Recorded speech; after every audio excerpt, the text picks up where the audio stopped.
Assalamualaikum warahmatullahi wabarakatuh. Sebelumnya, perkenalkan nama saya Siti Malikatin. Saya mahasiswa dari Universitas Islam Sultan Agung Semarang. Saya dari Fakultas Ekonomi, jurusan S1 Akuntansi. Baik, di sini saya akan menjelaskan mengenai pembahasan dari akuntansi keuangan menengah 1 dengan konsep kerangka konseptual akuntansi. Bagaimana penjelasannya? Mari kita simak bersama-sama. Penjelasan yang pertama itu kerangka konseptual akuntansi. Pengertiannya merupakan sebuah konsep yang mendasari pelaporan keuangan. Kerangka tersebut merupakan sistem yang saling menghubungkan konsep yang mengalir dari sebuah tujuan pelaporan keuangan, seperti mengidentifikasi batas-batas pelaporan keuangan. Jadi, untuk melaporkan laporan keuangannya, perusahaan itu harus taat kepada konseptual akuntansi sendiri. Jadi, kerangka konseptual akuntansi sendiri juga untuk menyusun sebuah standar akuntansi yang berlaku. Itu misalnya dari pemerintah, dari perusahaan-perusahaan lain, itu dasarnya dari kerangka konseptual akuntansi sendiri. Dan begitupun kerangka konseptual akuntansi sendiri juga diperlukan agar sebagai pedoman dalam menentukan sistem akuntansi tersebut. Lalu yang kedua itu sebagai kerangka referensi untuk memecahkan sebuah masalah, lalu bermanfaat bagi praktisi dalam memberikan dasar pemikiran pemilihan alternatif-alternatif dari berbagai metode atau teknik perhitungan yang tersedia yang sesuai dengan klasifikasi itu. Lalu tujuan kerangka konseptual itu dibedakan menjadi 4. Yang pertama, komite penyusunan laporan keuangan dalam melaksanakan tugasnya. Yang kedua, auditor dalam memberikan pendapat mengenai apakah laporan keuangan telah selesai dengan prinsip akuntansi yang berlaku umum. Lalu yang ketiga, membantu dalam menginterpretasikan informasi dalam laporan keuangan yang disusun sesuai dengan PSAK. Lalu yang keempat, para pemakai laporan keuangan dalam menafsirkan informasi yang disajikan dalam laporan keuangan. Dalam terkait dari tujuan kerangka konseptual ini memang harus diterapkan karena penting bagi perusahaan-perusahaan gitu. Lalu kerangka konseptual akuntansi juga diilustrasikan dengan istilah segitiga terbalik. Kerangka konseptual akuntansi sendiri juga memiliki 3 tingkatan.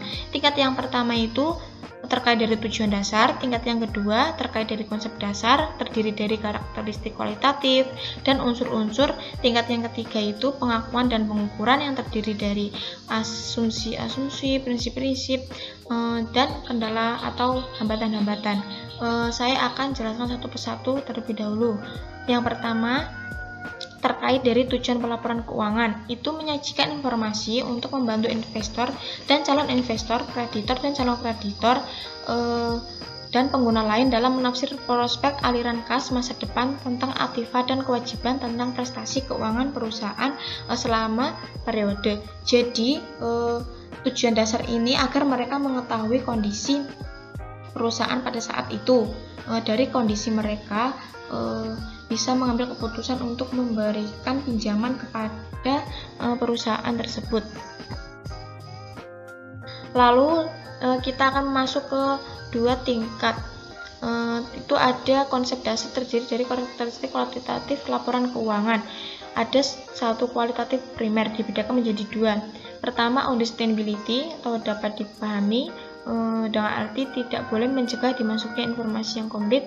Yang B, relevan atau relevance, itu artinya laporan yang benar-benar laporan keuangan itu yang tidak melenceng ke tujuan yang sebenarnya. Jadi laporan keuangan ini itu untuk menyusun informasi kepada kreditor maupun investor, begitu. Lalu relevan ini mempunyai 3 syarat. Syarat yang pertama itu harus mempunyai nilai prediksi. Itu untuk memprediksi masa depan dengan hanya melihat laporan keuangan pada masa lampau. Kita dapat memprediksi kondisi perusahaan ke depannya nanti, begitu. Lalu yang kedua, mempunyai nilai umpan balik atau feedback value. Itu artinya laporan keuangan yang disajikan sekarang harus memiliki nilai umpan balik, yaitu ada hasil yang sesungguhnya diperoleh dari laporan perusahaan. Lalu yang ketiga itu tepat waktu. Akan lebih relevan jika dalam tahun yang sama dibandingkan dengan tahun sebelumnya.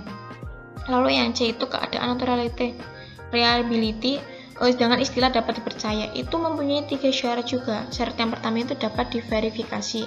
Itu misalnya mesin 200 juta harus dapat dibuktikan dengan nilai mesin 200 juta tersebut.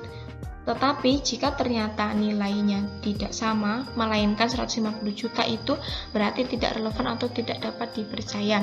Lalu yang kedua, menggambarkan keadaan yang sebenarnya. Itu laporan keuangan handal jika dapat mengambil keadaan ekonomi tersebut. Lalu yang ketiga itu netral. Netral itu jadi laporan keuangan dibuat secara netral atau dalam atau hal ini tidak ada pihak yang diistimewakan.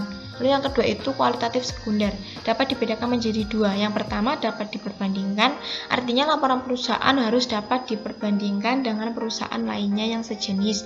Itu misalnya kepada laporan keuangan pada Bank BNI, Bank BCA, atau Bank BRI begitu. Lalu yang ke B, konsisten atau taat asas, itu berhubungan dengan pengguna, metode atau nama perkiraan yang sama dari waktu ke waktu. Itu pada tahun 2006 menggunakan metode garis lurus, begitupun seterusnya harus menggunakan garis lurus. Atau jika gedung, maka seterusnya harus gedung, tidak boleh diganti dengan bangunan. Lalu tingkat yang ketiga itu juga ada elemen laporan keuangan, itu dibagi menjadi 5. Yang pertama itu aset atau aktiva, yang kedua liabilities atau kewajiban, yang ketiga equity atau modal, yang keempat comprehensive atau income, yang kelima expense atau biaya. Saya akan menjelaskan terlebih dahulu dari aset atau aktiva. Itu merupakan sumber dari perusahaan tersebut yang mana diyakinkan akan ada manfaat ekonomi di masa yang akan datang. Seperti aset tersebut nilainya bertambah atau kita menjual aset tersebut dengan nilai yang lebih tinggi begitu.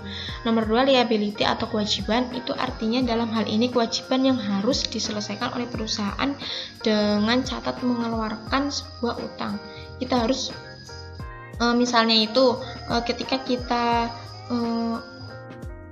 melunasi sebuah utang, kita harus mengeluarkan aset atau berupa uang atau aset-aset lainnya gitu. Yang ketiga itu equity atau modal, itu berupa lebih dari aset atau liability. Yang keempat itu conveyance atau income, itu artinya manfaat ekonomi yang diterima oleh entitas. Manfaat ekonomi diterima ini bisa berupa aset ekonomi yang aset atau penurunan liabilities gitu. Yang kelima itu expense atau biaya, itu ketika turunnya manfaat ekonomi yang menyebabkan equity turun jika equity itu naik gitu. Lalu yang kita masuk ke level 3 itu ada asumsi-asumsi akuntansi, itu dibedakan menjadi 4. Yang pertama ekonomi entity, yang kedua going concern, yang ketiga monetary unit, yang keempat time period.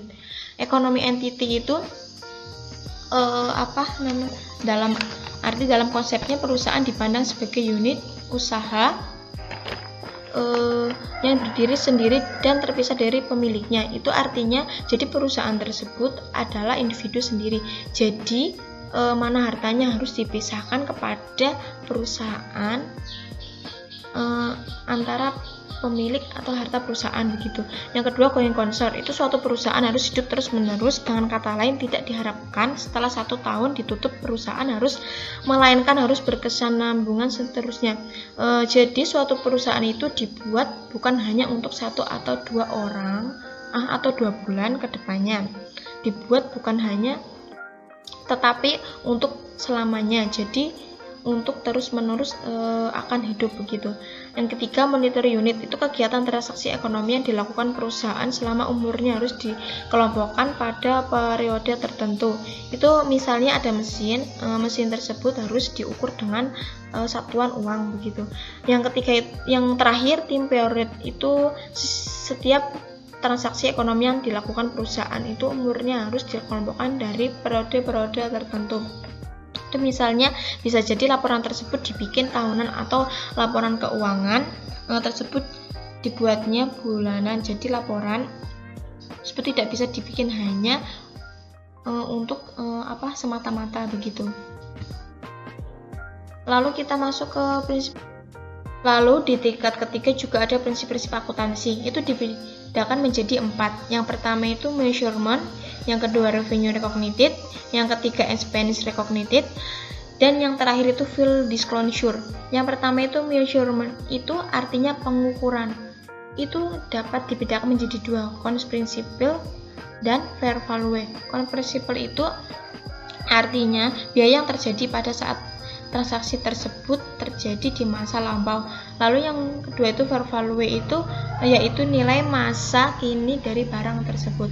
Lalu yang kedua revenue recognited, artinya pendapatan diakui di saat kewajiban selesai.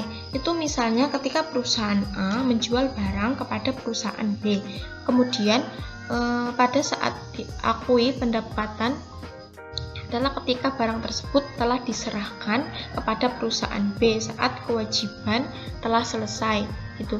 Lalu yang ketiga expense recognited, itu artinya diklasifikasikan biaya produksi yang berhubungan langsung dengan produksi. Itu artinya kapan expense tersebut diakui mengikuti pengakuan dari revenue-nya. Lalu yang terakhir itu full disclosure, itu menyajikan informasi yang lengkap ke dalam laporan keuangan. Itu artinya tidak ada yang ditutupin dari perusahaan ke pembaca laporan keuangan tersebut. Lalu pada tingkat ketiga itu ada juga hambatan-hambatan, dibedakan menjadi 2. Yang pertama cost dan yang kedua material. Yang pertama cost merupakan perusahaan harus mempertimbangkan biaya penyediaan informasi terhadap manfaat yang dapat diperoleh dari menggunakannya. Misal nilai aset harus diaudit terlebih dahulu agar nilainya sesuai biaya yang dikeluarkan untuk membayar auditor menjadi biaya untuk menyusun laporan keuangan, sehingga entitas harus lebih selektif dalam menyusun laporan keuangan dan tidak sembarangan.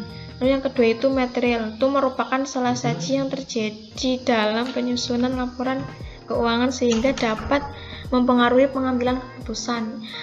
Itu misalnya nilai piutang yang tidak dapat ditagih sebesar 60% dari total penjualan. Hal ini tentu saja dapat mempengaruhi pengguna dalam mengambil keputusan gitu. Sekian presentasi yang saya paparkan barusan. Apabila ada kesalahan yang kurang berkenan, mohon dimaafkan. Wassalamualaikum warahmatullahi wabarakatuh.